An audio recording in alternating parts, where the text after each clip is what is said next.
I'd like to show you now how to make this tiny tulip pattern. We're going to begin by placing a copy of the dimensional pieces on top of two pieces of fabric right side together. We're then going to sew on the outside solid line of both of these pieces. Once these have been sewn, we're going to cut on the outside dash line and also the middle dashed line. This will separate the two petals and the two leaves. Once we've cut it, we'll remove the paper and turn these pieces right side out and press them. When we press them, we want to make sure that this rounded edge is well defined.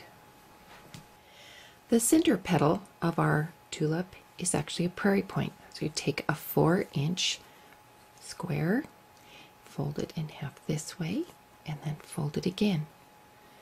We'll be using this folded edge as the point of our flower. Begin foundation piecing this part of the quilt by placing a piece of fabric large enough to cover all of area number 1 on the unprinted side of your paper pattern, right side away.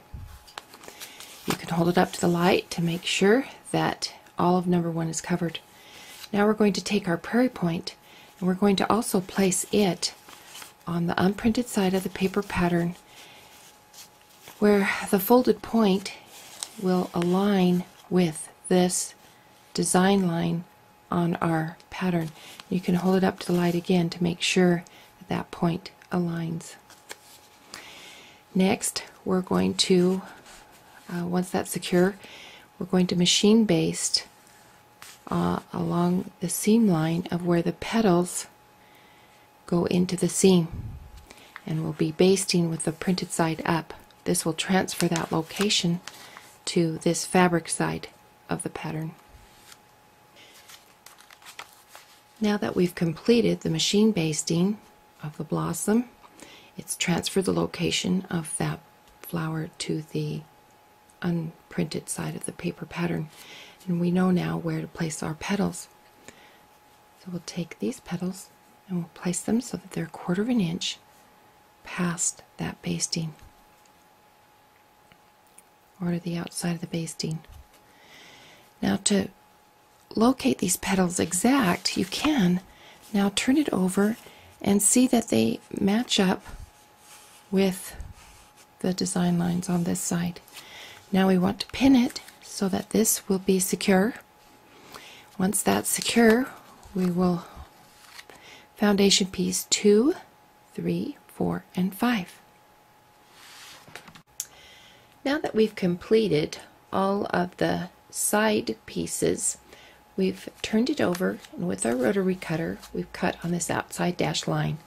Next, we'll remove the paper, and this piece will be ready to add into our quilt.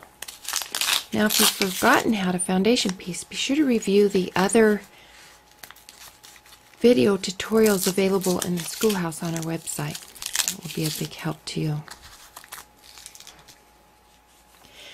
Now we're going to make the pot. We've begun by foundation piecing area 1, 2, and 3. 1 being the pot, and 2 and 3 being the background. Now we want to work with this line, which is the pot rim. Since we have no markings on this side, we're going to transfer that pot rim marking by creasing it. Now we know where it is on this side. Now our pot rim is also dimensional, and how we do this is by placing a piece of fabric and on the back batting. This is just a thin polyester bonded bat. We're going to center that on our crease line. So the crease line is right here, and that's centered. We'll turn it over, we'll sew on that pot rim line. Once that's sewn, it will flip up and it will be dimensional. And we don't want to trim any of this extra out like we usually do with foundation piecing. We're going to leave that in, and that will give our dimension. Next, we'll foundation piece the 4 and 5 by placing our fabric right side down along that line. Bulk of the fabric is opposite the area we're trying to cover. We'll turn it over and we'll sew on that line. Now that number 4 and 5 have been added, we want to remember that any of this is extra. So be sure to cut that out, especially where we've got a little bulk here with the rim. Now that we've foundation pieced 4 and 5, our little edges of our rim have been enclosed, and we then turned it over and cut it on the outside dash line, and then we can remove the paper, and this little pot is ready to put into our quilt. Now we'll do our leaf and stem section.